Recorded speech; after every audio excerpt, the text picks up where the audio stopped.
This is After 90 Minutes. Gareth Wheeler, Eric Giacometti with you. A disappointing night based upon the expectations, but this tie, far from over. Toronto FC fall in the first leg of the Scotiabank Concacaf Champions League final, 2-1 to Chivas de Guadalajara. And the first goal came like that. Like, supporters were still coming into BMO Field in the second minute of play. All of a sudden, a little bit of a breakdown off a throw-in. Chivas puts the ball in the back of the net. And that kind of set the tone for the rest of the night, Eric, where TFC's kind of chasing the game. And they did have a really good response, but to be down so early was kind of like a shock and awe start to the game. Yeah, they were shell-shocked, I think, right after that goal. You know, second minute of the game, and you're already chasing the game. You're at home. You want to try to set the tempo early, and they go down early. But I thought the response after that was very good from TFC. They got on the ball, and they were able to, you know, after a little bit of hesitation, start moving through the midfield, created a lot of good chances. But I think it was just one of those days where the chances were there. The final product, unfortunately, wasn't, and at the end of the day, they walk away with the loss. Right. The style of play argument absolutely comes into play here because the way that Chivas plays was much different than Club America, which was much different from Tigres, because they were pressing, they were man-to-man all over the park, and it did take time for TFC to adjust, but when they did, they found success very quickly. Altidore comes high for the ball, plays a wonderful through ball to Marky Delgado.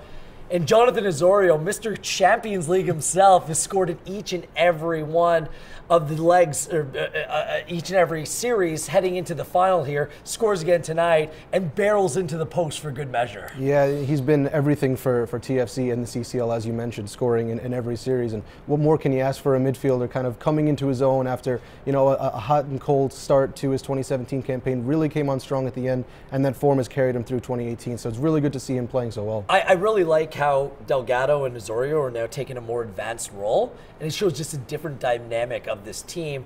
And TFC stayed dangerous. I mean, some of the players came down with a bit of a bug. Josie Altidore was physically ill on the field, and that dates back to coming back from Mexico that way. They still haven't been able to shake it.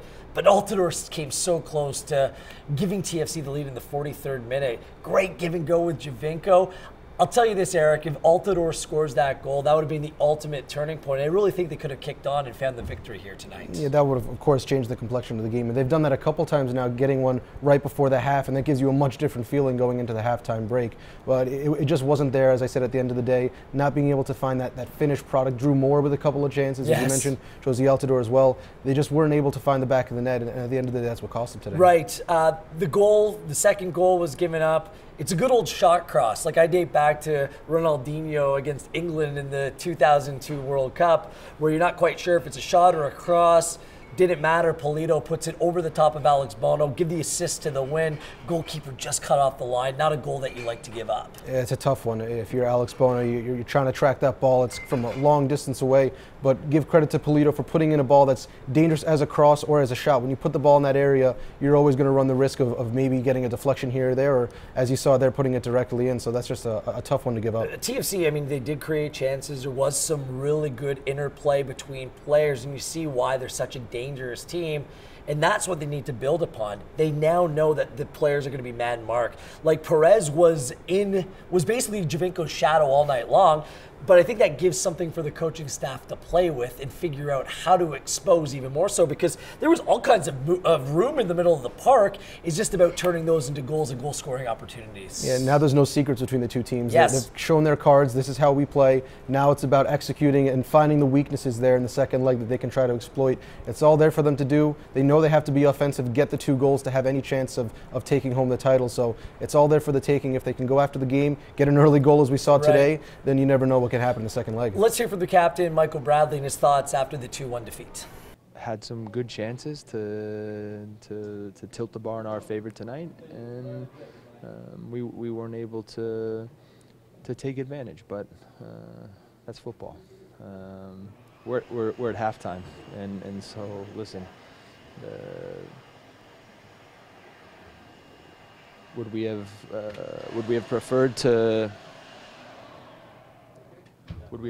come away with a win at home? Absolutely, but guess what? We can go there and win too. So we're going to regroup mentally, physically, and get ready to go there and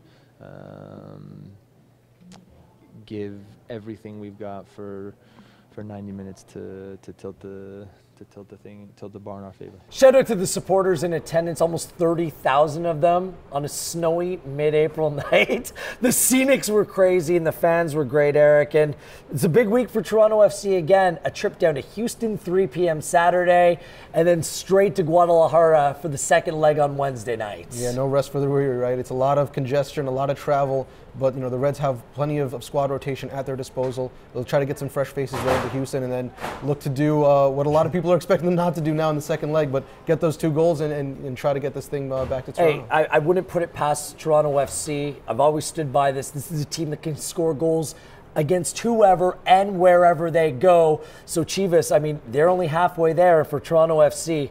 It's the perfect opportunity to write yet another storybook ending. We already have the miracle in Montreal, maybe the great escape in Guadalajara. That's Eric's line, by the way. I don't want to steal it from you. I got to give you credit. Well, credit where it's due. I appreciate it. It's there to be written Wednesday night, the second leg of the Concacaf Champions League.